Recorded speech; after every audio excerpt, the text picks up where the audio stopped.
Assalamualaikum. Waalaikumsalam warahmatullahi wabarakatuh. Ahlan wa sahlan. Halo Ustadz, tanya Ustadz lebih mudah. Bismillahirrahmanirrahim. Assalamualaikum warahmatullahi wabarakatuh. Alhamdulillahi rabbil alamin. Wassalatu wassalamu ala ashrafil anbiya'i wal mursalin wa ala alihi wa ashabihi ajma'in.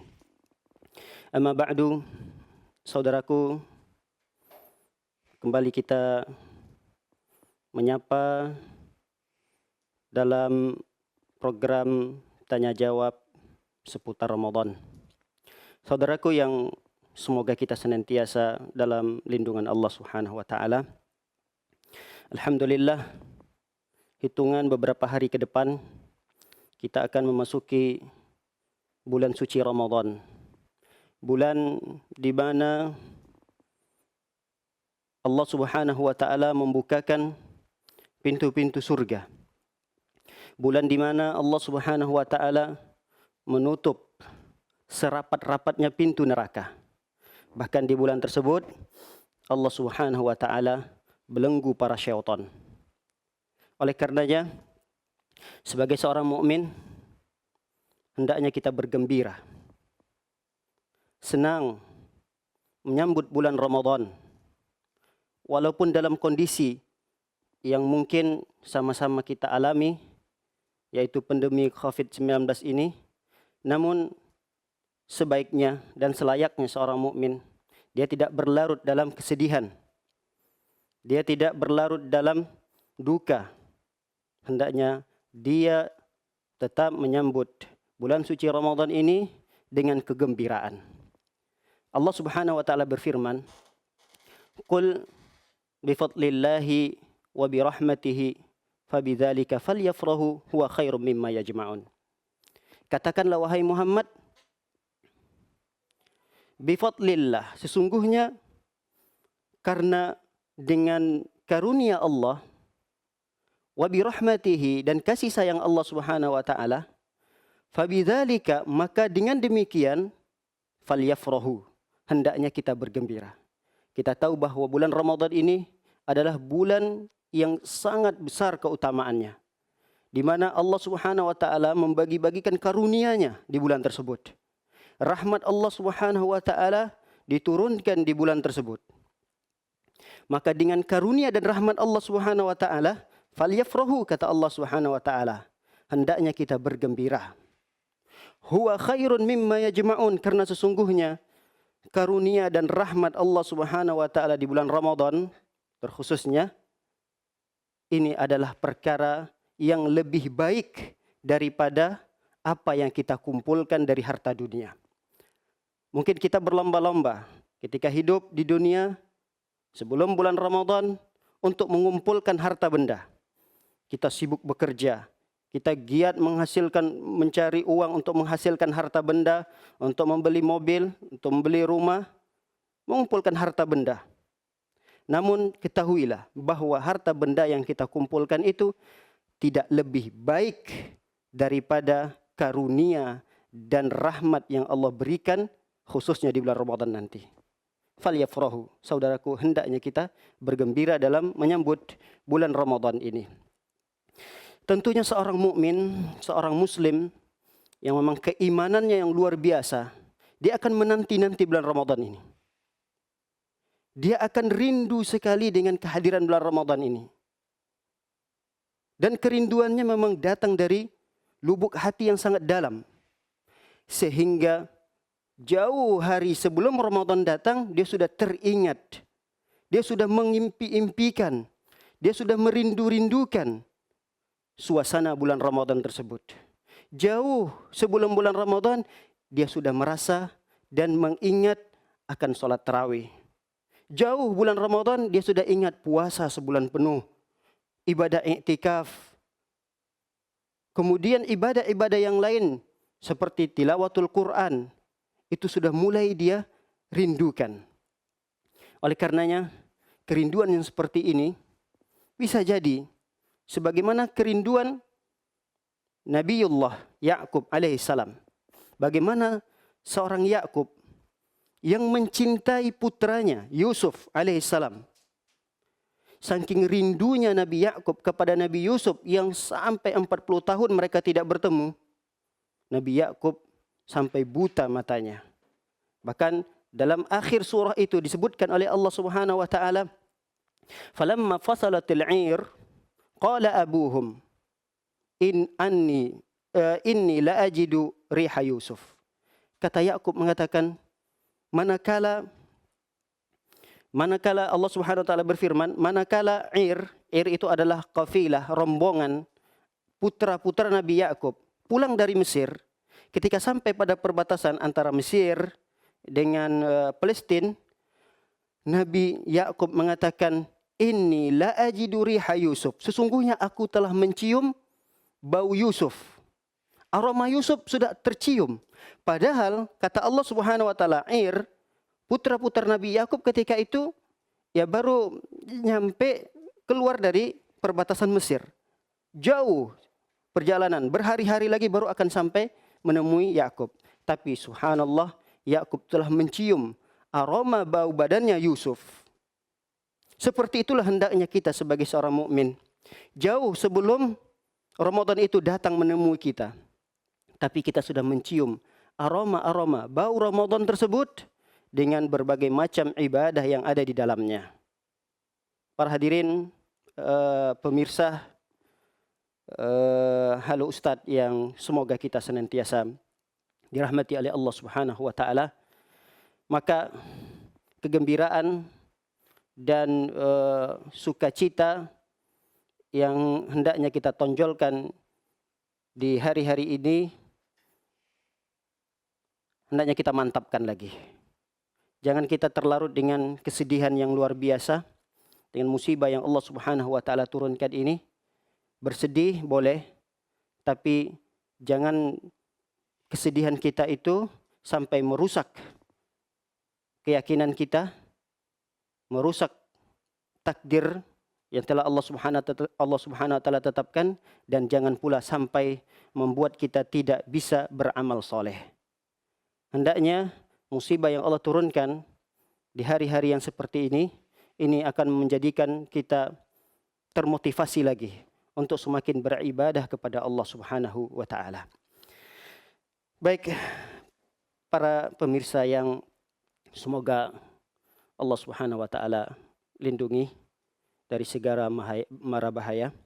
Kita akan mencoba menjawab beberapa pertanyaan yang masuk, karena program kita adalah tanya jawab seputar Ramadan. Kita akan membahas terkait pertanyaan-pertanyaan yang sampai kepada kami. Pertanyaan yang pertama yang akan kita bahas pada pagi yang berbahagia ini ialah apakah boleh berpuasa sehari atau 2 hari sebelum Ramadan? Baik, terkait dengan pertanyaan ini ada 2 hadis Rasulullah sallallahu alaihi wasallam yang menjelaskan tentang pertanyaan yang tadi kita bacakan. Hadis yang pertama, Rasulullah sallallahu alaihi wasallam pernah bersabda dalam hadis yang diriwayatkan oleh Imam Bukhari dan Imam Muslim, kata Rasulullah, "La tuqaddimu Ramadan bi shaumi yaumin wala yaumaini illa rajulun kana yasumu sauman falyasumhu." Hendaknya kalian, kata Rasulullah, tidak mendahului Ramadan dengan berpuasa 1 hari atau 2 hari sebelum datangnya Ramadan. Jadi hukum asalnya berdasarkan hadis ini bahwa seseorang dilarang berpuasa sehari atau 2 hari sebelum Ramadan. Illa, ada pengecualian dari Rasulullah SAW, rajulun kana yasumu sauman falyasumhu, kecuali ada seseorang yang memang sudah terbiasa berpuasa, apakah itu puasa Senin dan Kamis, apakah itu puasa Daud, atau memang dia sudah terbiasa puasa di awal bulan Sya'ban. Memang sudah terbiasa. Karena memang Rasulullah sallallahu alaihi wasallam pernah berpuasa di bulan Sya'ban. Kecuali hanya beberapa hari saja beliau berbuka. Hari saja, artinya keseluruhan mayoritas hari-hari di bulan Sya'ban itu dihabiskan oleh Rasulullah sallallahu alaihi wasallam dengan berpuasa. Jika ini merupakan kebiasaannya, dari awal bulan Sya'ban telah memulai puasa, atau sebelum bulan Sya'ban pun sudah terbiasa puasa Senin, Kamis, puasa Daud misalnya, lalu kemudian masuk bulan Sya'ban sampai terakhir bulan Sya'ban, 1 hari, 2 hari sebelum Ramadan datang, maka tidak mengapa. Ini pengecualian dari Rasulullah SAW, illa kana rajulun yasumu sauman falyasum. Maka pengecualian tersebut berlaku bagi orang yang memang sudah terbiasa untuk melakukan ibadah puasa tersebut. Adapun hadis yang kedua, hadis yang diriwayatkan oleh Ammar bin Yasir radhiyallahu taala anhuma, Rasulullah SAW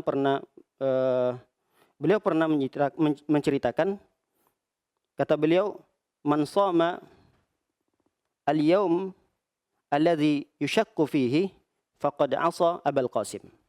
Siapa orang, kata Ammar bin Yasir, berpuasa di hari di mana hari tersebut masih diragukan, apakah ini masih bulan Sya'ban, akhir bulan Sya'ban, atau sudah 1 Ramadan. Dia ragu di hari tersebut.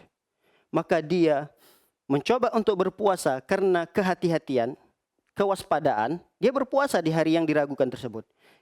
Kata Ammar bin Yasir, katakan faqad asa Abul Qasim. Sungguh orang tersebut telah bermaksiat kepada Nabi kita Muhammad sallallahu alaihi wasallam, Abul Qasim. Nah, hadis yang kedua ini menjelaskan bahwa 1 hari dan 2 hari sebelum Ramadan, bagi orang yang tidak terbiasa puasa, haram bagi dia untuk mengerjakan puasa.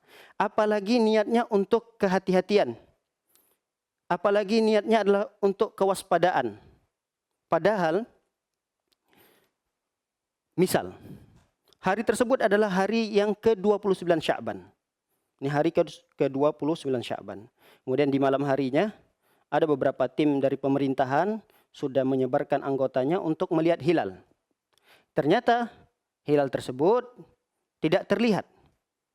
Maka petunjuk dari Rasulullah SAW adalah fa'akmilu iddata Sya'ban salasin.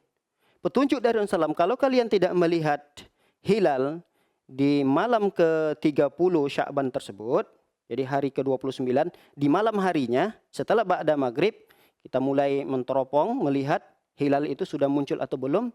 Ternyata tidak terlihat. Maka petunjuk Rasulullah SAW adalah fa'akmilu, sempurnakan iddata Sya'ban, hari-hari di bulan Sya'ban itu salasin, sebanyak 30 hari. Jadi sudah jelas. Kalau kita memaksakan diri, aduh ini ragu ini. Bisa jadi ini 1 Ramadan, bukan 30 Sya'ban. Bisa jadi bulan Sya'ban tahun ini 29 hari. Jadi ragu-ragu. Lalu dia mencoba untuk berpuasa di sana. Kata Ammar bin Yasir bahwa orang tersebut telah bermaksiat kepada Rasulullah sallallahu alaihi wasallam. Ingatlah para pemirsa yang dimuliakan oleh Allah Subhanahu wa taala, puasa, apalagi puasa Ramadan adalah syariat yang disyariatkan oleh Allah Subhanahu wa taala. Tentu syariat ini sudah melalui pembekalan-pembekalan kepada Rasulullah sallallahu alaihi wasallam. Dan setiap tahunnya Rasulullah melalui puasa ini, pastilah pembekalan itu juga akan diajarkan oleh Rasulullah sallallahu alaihi wasallam kepada sahabat-sahabatnya, dan sampai pada saat ini kepada kita, bahwa tidak boleh seseorang yang tidak terbiasa puasa lalu dia untuk kehati-hatian, untuk kewaspadaan, dia berpuasa 1 hari atau 2 hari sebelum bulan Ramadan. Nah, ada yang lebih parah daripada itu. Dia merasa yakin. Ada memang beberapa kelompok dari kaum muslimin yang berada di daerah-daerah yang mereka itu sengaja berpuasa 1 hari, bahkan 2 hari sebelum Ramadan. Mereka sudah mengumumkan ke media bahwa kelompok kami, kaum muslimin daerah kami telah berpuasa 2 hari sebelum ditetapkan oleh pemerintah. Dan ini tentu penyimpangan yang hendaknya tidak dilakukan oleh kaum muslimin. Rasulullah SAW mengatakan, berpuasalah kalian bersama kaum muslimin. Terutama berpuasalah kalian bersama pemerintahan di daerah kalian atau di negeri kalian, di mana mereka yang mengumumkan bahwa puasa itu akan dilakukan, maka berpuasalah kita bersama mereka. Baik, pertanyaan berikutnya.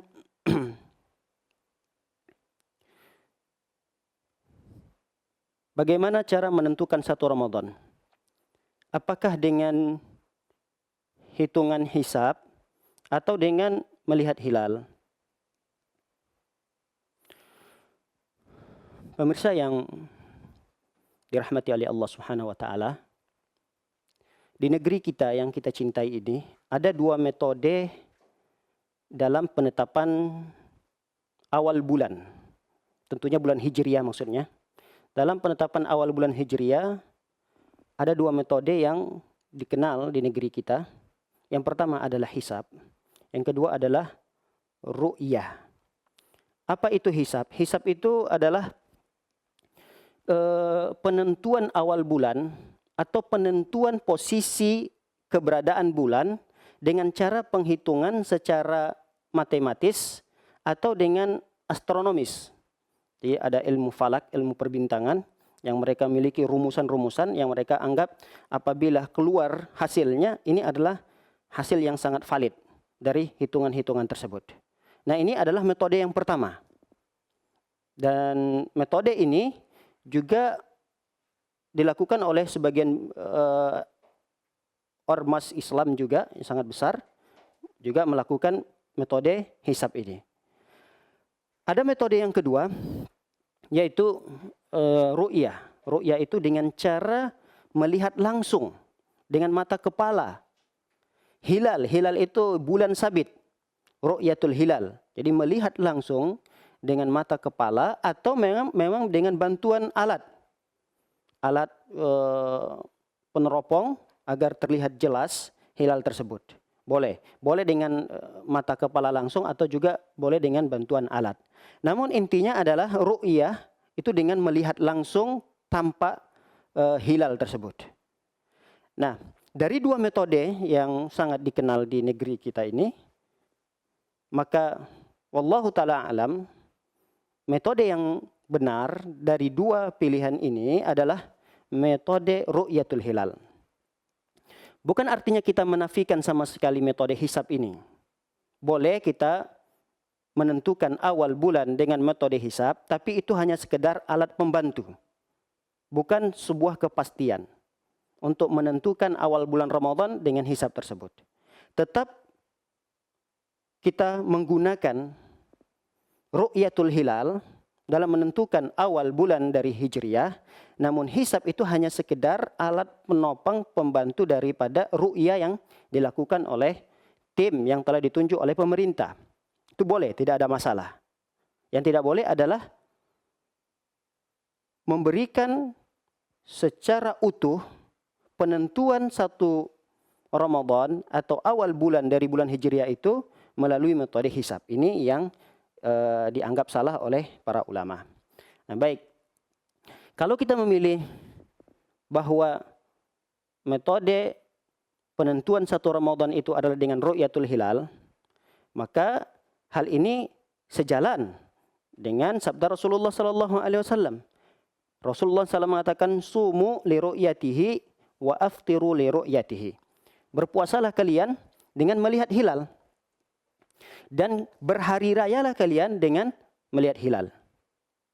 Makanya dilanjutkan oleh Rasulullah sallallahu alaihi wasallam, fa in ghummah alaikum fa akmilu iddata asy-sya'ban 3. Tapi kalau kalian misalnya ghummah itu tidak terlihat, apakah karena mendung, karena cuaca yang tidak baik, tidak bagus, namun bisa jadi hilal itu ada. Bisa jadi hilal itu ada, namun karena di suatu negeri itu tidak terlihat karena mendung, tidak nampak hilal tersebut, kata Rasulullah, fa'akmilu iddata Sya'ban 3. Sempurnakan bulan atau hitungan bulan Sya'ban itu menjadi 30 hari. Berdasarkan hadis ini, kata para ulama, berarti ada dua cara dalam penentuan satu Ramadan. Cara yang pertama adalah melihat langsung ru'yah, namun apabila tidak terlihat, maka kita gunakan cara yang kedua, yaitu menyempurnakan bilangan bulan Sya'ban menjadi 30 hari. Nah, ini adalah cara yang dikuatkan oleh para ulama. Adapun cara hisab, Kenapa hal ini tidak dikuatkan oleh para ulama? Karena berdasarkan hadis Rasulullah sallallahu alaihi wasallam ketika Rasulullah mengatakan inna nahnu ummatun ummiyatun. Sesungguhnya kami ini kata Rasulullah sekelompok umat ummiyah. Ummiyah itu tidak bisa baca, tidak bisa tulis, tidak bisa berhitung. La naktubu wa la nahsibu. Kami tidak bisa nulis, kami juga tidak berhitung kata Rasulullah, tidak bisa berhitung. Lalu Rasulullah mengatakan asy-syahru hakadha hakadha hakadha. Hitungan bulan itu kata hitungan begini begini begini. 3 kali Rasulullah mengulangnya. Artinya hitungan bulan itu bulan Hijriah 30 hari. Atau kata Rasulullah hakadha hakadha hakadha. Yakni 10 tambah 10 tambah 9. 29. Maka kata para ulama, bulan Hijriah dia tidak akan keluar dari 2 pilihan ini. Imma 30 hari, imma 29 hari. Dan Rasulullah SAW menyatakan hal tersebut. Bahwa kami orang-orang Arab ketika itu, memang mayoritas orang-orang Arab ketika itu memang tidak bisa baca dan tidak bisa tulis. Walaupun memang ada orang-orang pintar di antara mereka. Tapi hitungannya tidak banyak. Ada yang mereka bisa baca, ada yang mereka bisa nulis, ada yang mereka bisa berhitung, ada. Tapi Rasulullah SAW ketika itu tidak memanggil mereka untuk menghitung rumusan-rumusan ilmu falak tersebut. Tidak. Kenapa? Karena syariat Islam ini akan berguna bukan hanya di zaman Rasulullah tapi sampai hari kiamat. Kalau seandainya syariat ini hanya dibebankan kepada orang-orang yang pintar saja, maka kasihan kepada orang-orang yang tidak bisa berhitung, tidak bisa baca, mereka tidak bisa melakukan ibadah. Padahal ibadah syariat Islam ini ya berguna dan bisa dilakukan oleh semua orang, baik dia orang yang pintar maupun orang yang bodoh dalam urusan dunia. Sehingga kalau dia tidak bisa berhitung, dia bisa langsung melihat hilal. Kalau tidak terlihat hilal tersebut, tinggal mengambil pilihan yang kedua, menyempurnakan hitungan bulan Sya'ban menjadi 30 hari. Barakallahu fikum. Para pemirsa yang dimuliakan oleh Allah SWT, jangan kemana-mana. Sesaat lagi kita akan kembali setelah beberapa jeda berikut ini. Dapatkan kebutuhan kaum muslimin di Halo Ustadz Store. Kami menyediakan pakaian muslim dari Sahabah Muslim Clothes, buku-buku Islam, produk-produk kesehatan, serta produk makanan dan minuman. Kepoin yuk, kunjungi segera Instagram Halo Ustadz Store dan Facebook Halo Ustadz Store. Yuk kita belanja di Halo Ustadz Store. Semua keuntungan dipergunakan untuk program dakwah dan biaya operasional Halo Ustadz. Barakallahu fikum.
Assalamualaikum. Waalaikumsalam warahmatullahi wabarakatuh. Ahlan wa sahlan.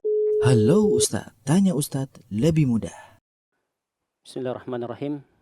Alhamdulillahirabbil alamin wassalatu wassalamu ala asyrafil anbiya'i wal mursalin wa ala alihi washabbihi ajmain. Para pemirsa, melanjutkan kembali beberapa pertanyaan yang berikutnya. Yang berikutnya adalah apa yang biasa dibacakan ketika kita masuk bulan Ramadan. Tidak ada bacaan khusus, hanya saja memang ada satu hadis Rasulullah SAW pernah diceritakan oleh para sahabat. Karena Rasulullah SAW idza ra'a al-hilal fi Ramadan atau fi ghairihi. Rasulullah SAW apabila melihat hilal di sini adalah apakah hilal di bulan Ramadan ataupun hilal di selain bulan Ramadan. Lalu Rasulullah SAW mengucapkan sebuah doa, Allahu Akbar, Allahumma ahillahu alaina bil amni wal iman was salamati wal islam rabbi wa rabbuka Allah. Jadi ini adalah doa yang biasa dibacakan oleh Rasulullah SAW ketika masuk awal bulan. Bulan apa saja termasuk bulan Ramadan, yaitu Allahu Akbar, Maha besar Allah Subhanahu wa taala. Allahumma ahillahu, ya Allah, jadikan kami berada di bulan ini, bulan apa saja, apakah bulan Ramadan, bulan Syawal dan seterusnya, jadikan kami berada di bulan tersebut bil amni, dalam keadaan aman, wal iman, dan dalam keadaan keimanan kami teguh. Jadi tidak cukup hanya keimanan, namun juga kita butuh rasa aman. Kemudian wassalamah wal islam, dan berikan juga kami di bulan ini rasa keselamatan, kesehatan, keselamatan, dan juga keistiqomahan dalam agama Islam. Rabbi wa rabbuka Allah. Tuhanku dan Tuhanmu adalah Allah Subhanahu wa taala. Doa ini sangat bagus dibaca ketika pengumuman dari pihak pemerintah menyatakan bahwa misalnya besok adalah malam ini telah melihat hilal, ternyata terlihat hilal, besok diumumkan akan jatuh pada 1 Ramadan, maka di malamnya itu disunahkan kita untuk membaca doa tersebut. Baik, yang berikutnya adalah apa makna puasa Ramadan? Maksudnya mungkin pengertian dari puasa di bulan Ramadan. Kalau kita ingin mendefinisikan puasa Ramadan, maka kalimat ini kata para ulama terdiri dari 2 kata. Pertama adalah kata puasa, yang kedua adalah Ramadan. Jadi puasa Ramadan maksudnya kata yang pertama puasa, kata yang kedua Ramadan. Maka kita akan maknai terlebih dahulu apa yang dimaksud dengan puasa. Puasa secara bahasa adalah al-imsak, menahan. Al-imsak. Makanya Maryam pernah alaihissalam pernah mengatakan, inni nadartu lirrahmani sawma falan ukallima al-yawma insiyah. Sesungguhnya aku bernazar kepada Allah Subhanahu wa taala sauma. Sauma di sini untuk menahan diri. Jadi sauma secara bahasa adalah menahan diri. Aku bernazar, kata Maryam, untuk menahan diri. Dari apa? Falan ukallima. Aku tidak akan mengajak bicara pada hari ini siapapun dari kalangan manusia. Berarti menahan diri dari tidak berbicara. Ini makna saum atau puasa secara bahasa. Apa pula makna saum atau puasa secara istilah syar'i tentunya, kata para ulama adalah at-ta'abbudu lillah. At-ta'abbud lillah bi imsaki al-mufattirat saum. Jadi makna puasa secara istilah syar'i adalah beribadah kepada Allah dengan menahan diri dari hal-hal yang membatalkan puasa. Dari kapan sampai kapan? Min tulu'il fajri hatta ghurubi syams. Dari mulai terbitnya fajar, yang dimaksud dengan fajar di sini adalah fajar shadiq. Kita tahu bahwa fajar itu ada 2, ada fajar kadzib, ada fajar shadiq. Nah, adapun fajar kadzib ini masih terhitung waktu malam. Adapun fajar shadiq ini adalah fajar yang apabila terbit maka masuklah waktu salat subuh. Jadi kita mulai menahan dari segala hal yang membatalkan puasa, mulai dari berkumandangnya subuh sampai tenggelamnya matahari. Persis tenggelamnya matahari itu masuk waktu maghrib setelah mendengarkan azan maghrib. Nah, perlu kita garis bawahi dari definisi ini adalah poin yang pertama. Bahwa kata para ulama, puasa itu adalah at-ta'abbud lillah. Puasa itu hendaknya tertancap kuat pada diri kita merupakan ibadah kepada Allah. Karena ada orang yang menahan diri dari makan dan minum, dia bukan memang niatnya ibadah. Niatnya karena memang dokter menganjurkan bahwa hari ini jangan makan ya, hari ini jangan minum ya, karena nanti sore akan dilaksanakan operasi misalnya. Dia tidak makan, tidak minum. Apakah tidak makan dan tidak minum ini disebut dengan puasa? Tidak. Karena tidak ada niat dia menahan diri dari makan dan minum itu untuk beribadah. Tapi untuk sesaat lagi dia akan menjalankan bedah misalnya, operasi. Juga ada terkadang tujuan seorang itu tidak makan, tidak minum untuk diet misalnya. Sengaja tidak makan hari ini, tidak minum. Tapi memang pahalanya tidak berniat untuk beribadah kepada Allah. Maka itu tidak disebut dengan puasa. Yang kita ingin garis bawahi bahwa puasa itu bukan intinya tidak makan dan tidak minum. Tapi pertama sekali yang dia niatkan, yang tertancap kuat dalam dirinya adalah ketika dia tidak makan, tidak minum, menjauhi segala hal-hal yang membatalkan puasa, niatnya adalah untuk beribadah kepada Allah Subhanahu wa taala. Adapun makna Ramadan, Ramadan itu kalau kita terjemahkan dalam bahasa kita adalah panas. Ramadan itu bisa diterjemahkan dengan panas atau juga bisa diterjemahkan dengan terbakar, bisa. Oleh karenanya Rasul sallallahu alaihi wasallam pernah menyebutkan dalam sebuah hadis, salatul awwabina hina tarmidul fisal. Salat duha yang dilakukan oleh seorang hamba, afdalnya adalah hina tarmidul fisal. Apabila anak onta kalau keluar di padang pasir, dia sudah mulai kepanasan. Kakinya sudah mulai menjinjit-jinjit karena dia merasakan padang pasir itu mulai panas. Nah, di waktu-waktu itulah salat duha sangat ditekankan untuk dilakukan. Waktu yang terbaik untuk melakukan salat duha tersebut. Tapi yang menarik kita lihat dari kata tersebut adalah tarmidul fisal. Ramadan. Tarmidul fisal. Tarmidu dengan Ramadan ini adalah dua kata yang akarnya sama. Jadi akar dari dua kata ini sama. Artinya panas. Maka Ramadan juga bisa diterjemahkan dengan panas. Ada beberapa para ulama yang memang mencoba untuk menafsirkan kenapa bulan Ramadan ini dikatakan Ramadan. Ada beberapa ulama yang menafsirkan yang pertama, kenapa bulan Ramadan itu dikatakan Ramadan? Yang pertama, karena di bulan tersebut Allah Subhanahu wa taala ingin membakar dosa-dosa manusia. Artinya ingin mengampuni dosa manusia.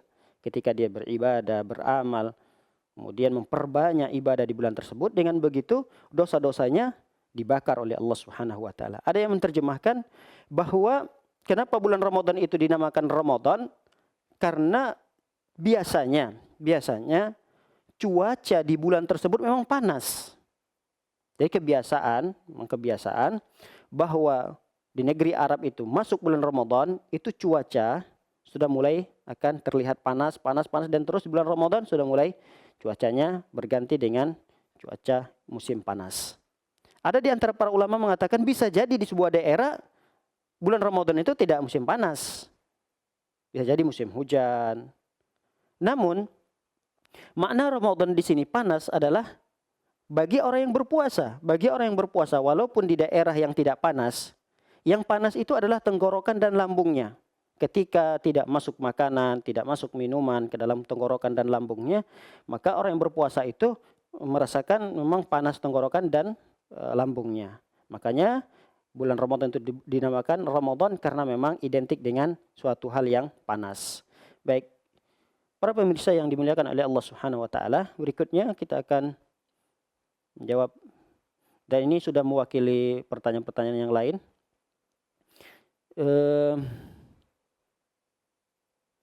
Kapan kita berniat untuk berpuasa?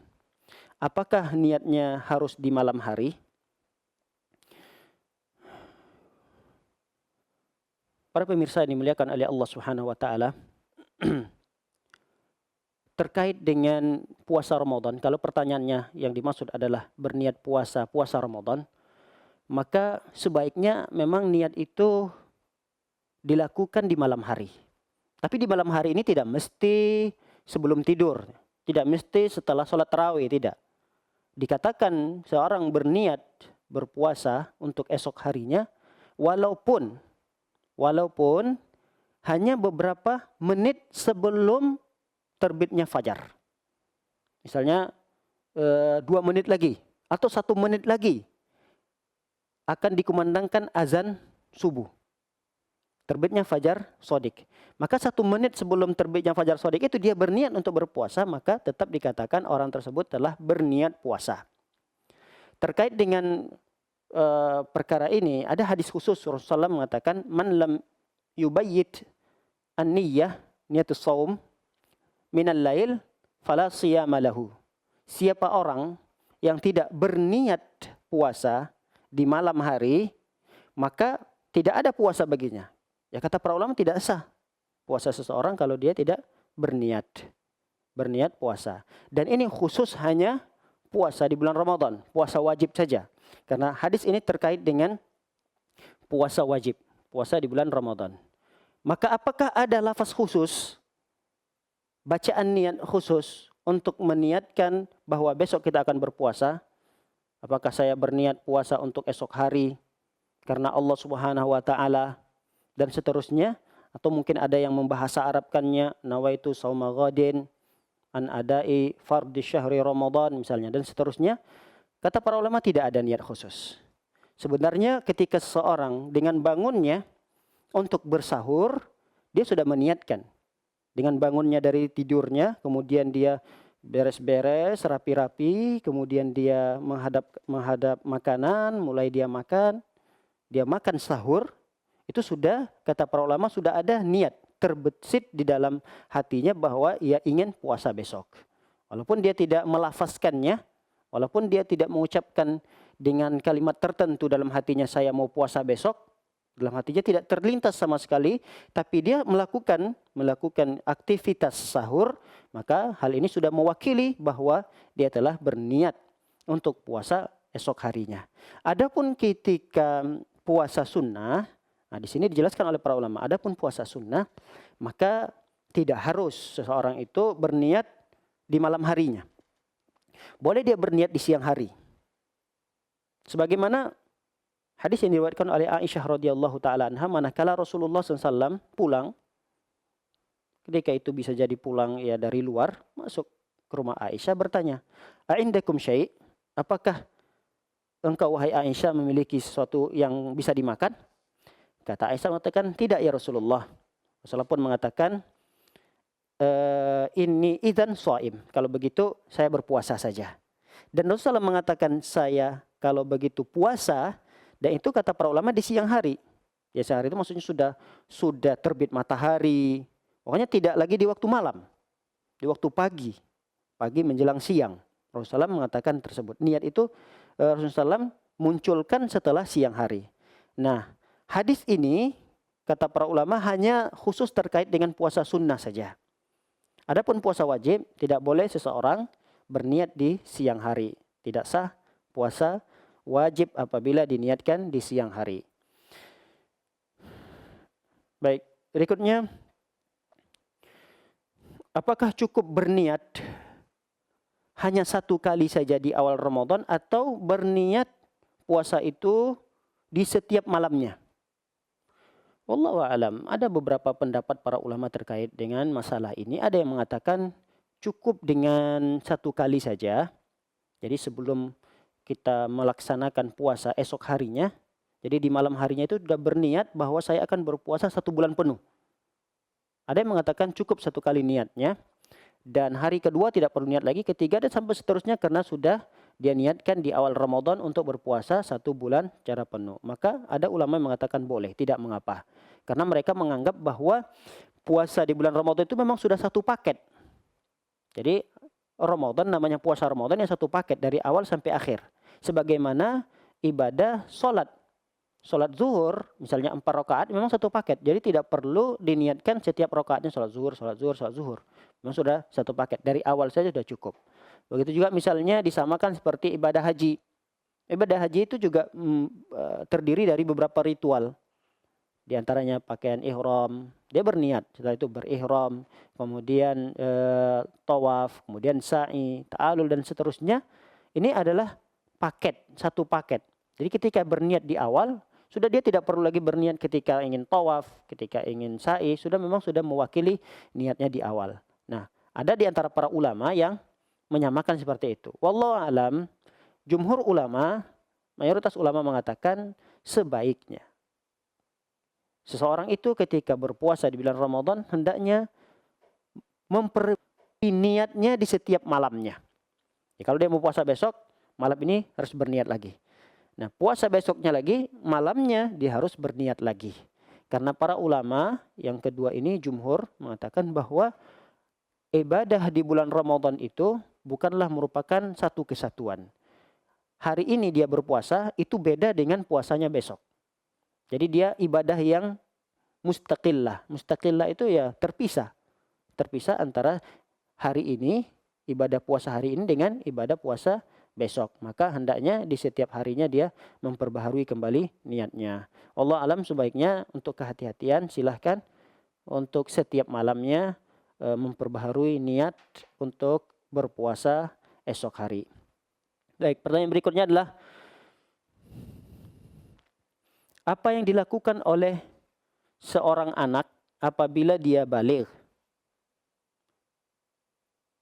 Atau wanita yang sedang haid di pagi hari, namun datang masa sucinya di siang hari. Apakah dia berkewajiban untuk berpuasa di sisa-sisa harinya? Baik, pertanyaan ini juga sangat bagus sekali. Namun perlu kita rinci permasalahan ini, dan perincian ini juga telah dirinci oleh para ulama dalam kitab-kitab mereka, bahwa tidak semua orang yang apabila tidak berpuasa di pagi hari, lalu di siang hari datanglah suatu sebab yang mewajibkan dia puasa, maka haruskah dia menahan diri dari makan dan minum dari sisa-sisa hari yang dia jalani itu? Nah, ini ada perincian para ulama. Dibagi menjadi dua kelompok, kata para ulama. Terkait dalam masalah ini dibagi menjadi dua kelompok. Kelompok yang pertama, ada di sana orang kafir, dia masih kafir di pagi hari, kemudian di siang harinya dia masuk Islam. Ini kelompok yang pertama.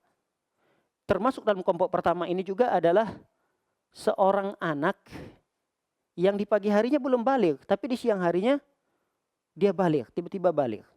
Atau juga yang ketiga adalah satu kelompok ini, yang ketiga orang gila, di siang harinya tiba-tiba dia sehat, sadar. Nah, dari siang sampai sore ini, apakah mereka yang satu kelompok ini wajib untuk menahan diri untuk tidak makan dan minum? Maka kelompok yang pertama ini kata para ulama, mereka wajib.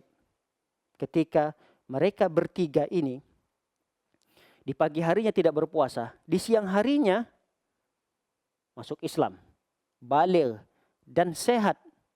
Sehat, jadi gilanya hilang, sehat. Maka tiga orang ini sisa-sisa harinya mereka wajib untuk menahan diri dari hal-hal yang membatalkan puasa. Makan, minum, berhubungan dengan istri wajib mereka tidak lakukan. Kenapa? Karena telah terpenuhinya syarat-syarat pembebanan syariat kepada mereka. Syarat-syarat pembebanan syariat ini terpenuhi kepada mereka. Di waktu pagi belum. Di waktu pagi belum terbebani. Seorang anak tidak wajib untuk berpuasa. Tapi ketika dia sudah baligh, ini merupakan syarat. Seorang itu dibebani untuk menjalankan syariat. Karena syariat itu membebani kepada hamba Allah yang memenuhi syarat-syarat. Yang pertama adalah muslim, berakal dan baligh. Nah, kafir waktu pagi belum dia wajib, belum sah puasanya. Tapi ketika datang hidayah menyapanya di siang hari, maka syarat sahnya untuk berpuasa itu sudah dibebani. Maka dia harus menahan diri sampai sore hari untuk tidak makan dan minum. Dan di hari itu kata para ulama dia tidak perlu lagi mengqadhahnya. Tidak perlu mengqadhahnya, sudah dianggap dia telah berpuasa di hari tersebut. Adapun kelompok yang kedua ini seperti orang yang haid, Di pagi hari masih haid, ternyata di siang hari sudah bersih. Begitu juga orang yang sakit misalnya. Di pagi harinya dia masih sakit. Ketika dia minum obat, di siang harinya dia merasa kok enakan badannya, sehat. Begitu juga kelompok yang sama, bagian yang ketiga adalah orang yang safar. Dia safar, kemarin safar, ternyata sampai ke rumahnya di siang hari.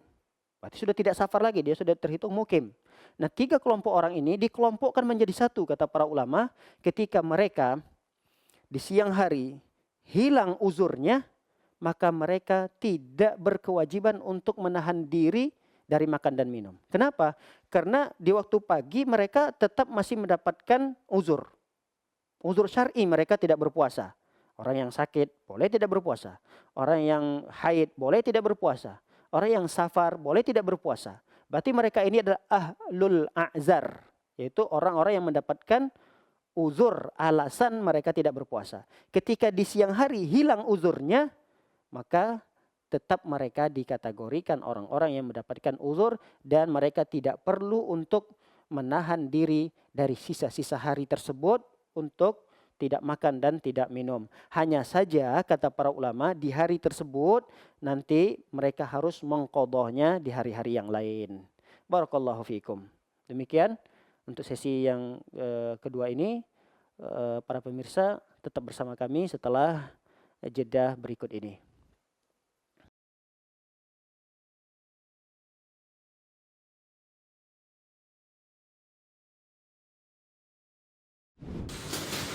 Nah, assalamualaikum. Siapa yang lagi pada mau nyari PO? Tapi PO koleksi di Deapa nih. Udah mulai bulat-bulat. PO nih. Oh, nih. Artinya mulus-mulus nih. Makan ya. PO ini ada pakai yang mau nyari PO. Deapa bisa. Nanti kita jual dengan sistem timah hidup kok. Kalau usah takut nanti harganya nanti ya sesuai Pak Haji pilih timbangannya nanti ya harganya itu ya sesuai timbangan Pak Haji. PO-nya Pak Haji. Ya. Jadi kalau saran lagi mau cari PO ya ke Deapa aja. Terima kasih. Assalamualaikum warahmatullahi wabarakatuh.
Assalamualaikum. Waalaikumsalam warahmatullahi wabarakatuh. Ahlan wa sahlan.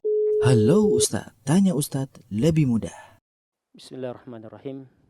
Alhamdulillah, salatu wassalamu ala rasulillah wa ala alihi wa sahbihi wa man wala. Para pemirsa Halo Ustadz, yang semoga kita senantiasa mendapatkan lindungan dan rahmat Allah Subhanahu wa taala. Melanjutkan, ada beberapa pertanyaan lagi yang ini insya Allah mewakili dari pertanyaan yang lainnya. Di antaranya adalah umur berapa tahunkah seorang anak diperintahkan untuk berpuasa? Perkara ini disamakan oleh para ulama dengan perkara sholat. Ada terkait hadis yang khusus perintah orang tua untuk memerintahkan anaknya mengerjakan sholat.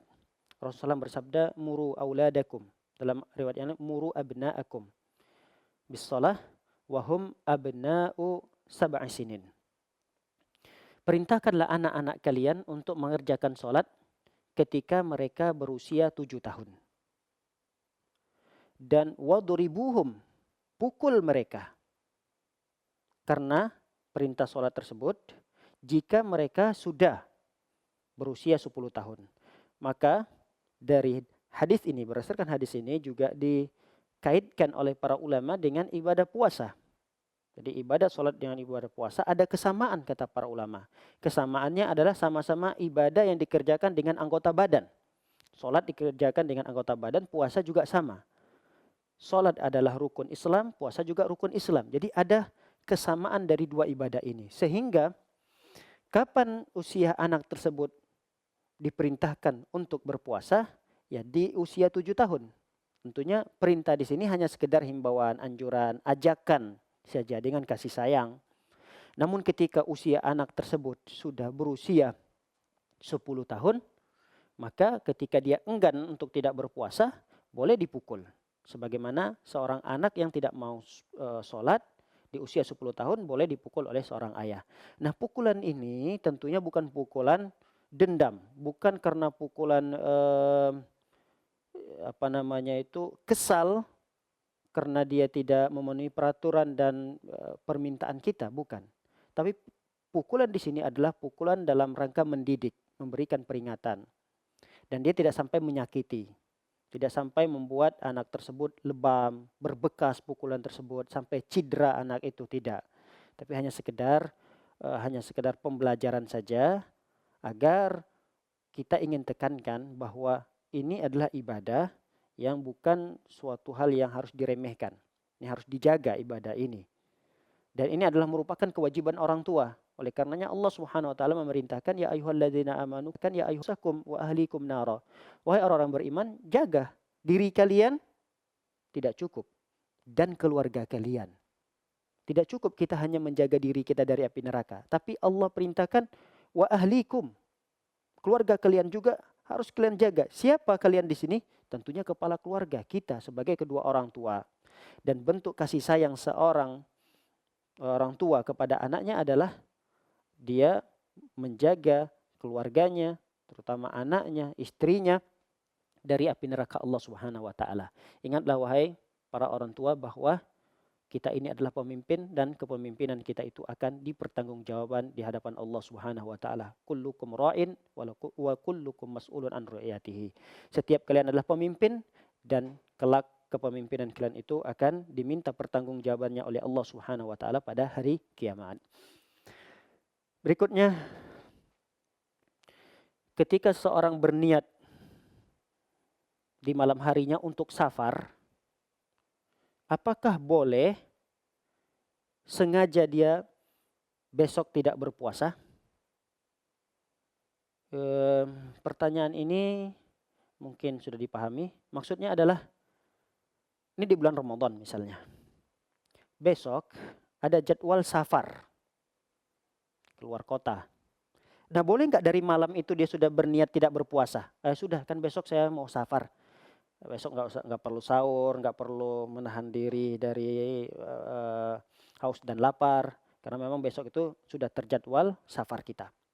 Nah, kata para ulama tidak boleh seseorang sengaja berniat di malam harinya untuk tidak berpuasa besok, padahal dia belum melakukan perjalanan. Tidak boleh. Yang boleh dia lakukan adalah dia pastikan bahwa besok itu sudah mulai ada persiapan-persiapan untuk dia melakukan safar. Dia sudah naik kendaraan, sudah membawa barang-barang persiapan bekal untuk safarnya. Berarti dari mulai terbit fajar shadiq, dari mulai azan subuh, sampai jam berapa dia dijadwalkan safar misalnya? Sampai jam berapa? Misalnya jam 10 pagi. Jam 10 pagi dia akan berangkat untuk safar. Maka dari terbitnya fajar shadiq sampai jam 10 ini dia tetap harus puasa. Dia tetap harus berpuasa. Kapan dia akan boleh berbuka karena disebabkan safarnya itu? Ada dua pendapat para ulama. Yang pertama adalah ketika dia sudah menaiki kendaraan dan barang-barang yang dia butuhkan untuk safar itu sudah berada siap di dalam kendaraannya. Ya kalau kita misalnya sudah berada di kereta lah, kita mau safar ke Jogja misalnya. Kita sudah ada di kereta. Dan barang-barang yang kebutuhan untuk safar kita juga sudah ada bersama kita. Nah ketika kita sudah berada di kereta tersebut, disitulah boleh kita mulai untuk berbuka. Berarti dari perjalanan dari rumah kita subuh jam 6, jam 7, jam 8, jam 9 ini tetap dia harus berpuasa. Kenapa? Karena bisa jadi dia meniatkan mau berpuasa mau safar di jam 10, ternyata qadarullah dia tidak jadi safar. Keretanya misalnya rusak. Ada sesuatu yang menghalangi dia dari safar misalnya. Akhirnya tidak jadi safar. Dia sudah berniat di malam hari tidak berpuasa. Berdosa dia. Oleh karenanya kata para ulama tidak boleh seseorang yang memang sudah terjadwal untuk safar esok harinya, dia tidak boleh berniat di malam harinya tidak berpuasa. Dia tetap harus berpuasa sampai dia pastikan bahwa dia sudah berada dalam kendaraan dan barang-barangnya juga siap bersama dia untuk menuju tempat yang akan dia lakukan safar di sana. Nah ini pendapat yang pertama. Pendapat yang kedua kata para ulama bahwa tidak boleh seseorang itu berbuka karena disebabkan safarnya kecuali ketika dia telah keluar dari kampung halamannya. Jadi kalau pendapat pertama tadi sudah masuk dalam kendaraan, walaupun dia masih dalam kampung halamannya, misalnya dia orang Bekasi, dia masih di Bekasi tapi sudah di kendaraan boleh dia untuk berbuka. Ini pendapat kedua, nggak boleh. Karena Rasulullah SAW ketika itu pernah bersafar dan sampai di sebuah tempat, kalau tidak salah namanya Osafan atau apa gitu. Osafan pokoknya sudah keluarlah dari Madinah. Baru kemudian Rasulullah mengangkat sewadah air, diangkat. Memang sengaja Rasulullah mengangkat ini supaya dilihat oleh para sahabat-sahabat yang lain. Diangkat air tersebut lalu Rasulullah teguk. Rasulullah minum untuk melihatkan kepada para sahabat bahwa yang safar itu boleh berbuka. Artinya kapan itu dilakukan? Ketika seseorang itu sudah keluar dari daerah kampung halaman di mana dia bermukim. Kalau dia orang Bekasi berarti keluar dulu di Bekasi. Berarti misalnya sampai dulu dia Kerawang. Sudah keluar daerah Bekasi baru kemudian dia boleh untuk berbuka disebabkan karena safarnya. Adapun di malam hari dia berniat untuk tidak berpuasa besok paginya. Kemudian jam 8, jam 9-nya sudah dia makan di rumah. Nah enakan dia minum, ngopi dulu sebelum safar nggak boleh. Haram kata para ulama karena belum dikatakan dia safar. Karena bagi orang yang diberikan keringanan oleh Allah untuk tidak berpuasa karena safar adalah dia harus melalui dan telah melewati melakukan pekerjaan safar itu. Dan dikatakan seorang telah melakukan pekerjaan safar ketika dia keluar dari daerah tempat di mana dia bermukim. Wallahu ta'ala a'lam bishawab. Demikian pertemuan kita pagi yang berbahagia ini semoga bermanfaat dan tidak semua bisa pertanyaan yang masuk kepada kita jawab. Mudah-mudahan ini hanya mewakili. Ada beberapa pertanyaan lagi diantaranya apa yang harus dilakukan oleh orang yang hamil dan orang yang menyusui. Ini ada pertanyaan yang tidak kami sempat jawab kalau tidak salah. Ini minggu yang lalu juga masuk pertanyaan sama. Maka insya Allah mudah-mudahan kita diberikan kesehatan, diberikan waktu luang, bisa menjawab pertanyaan ini kembali. Semoga kita bisa bersabar. Sebelum kita tutup pertemuan kita ini, mari kita berdoa bersama agar Allah Subhanahu wa taala mengangkat wabah COVID-19 ini segera sehingga kita bisa beribadah di bulan Ramadan dengan khusyuk, dengan tenang dan semoga Allah Subhanahu wa taala memberikan kesembuhan kepada saudara-saudara kita yang sedang sakit disebabkan COVID-19 ini. Semoga Allah sembuhkan mereka dan semoga Allah Subhanahu wa taala memberikan predikat kepada orang-orang yang meninggal dikarenakan COVID-19 ini menjadi orang-orang yang mati syahid di sisi Allah Subhanahu wa taala. Demikian, semoga bermanfaat. Barakallahu fikum. Subhanakallahumma bihamdika asyhadu an la ilaha illa anta astaghfiruka wa atubu ilaik. Assalamualaikum warahmatullahi wabarakatuh. Assalamualaikum. Waalaikumsalam warahmatullahi wabarakatuh. Ahlan wa sahlan. Halo Ustadz, tanya Ustadz lebih mudah.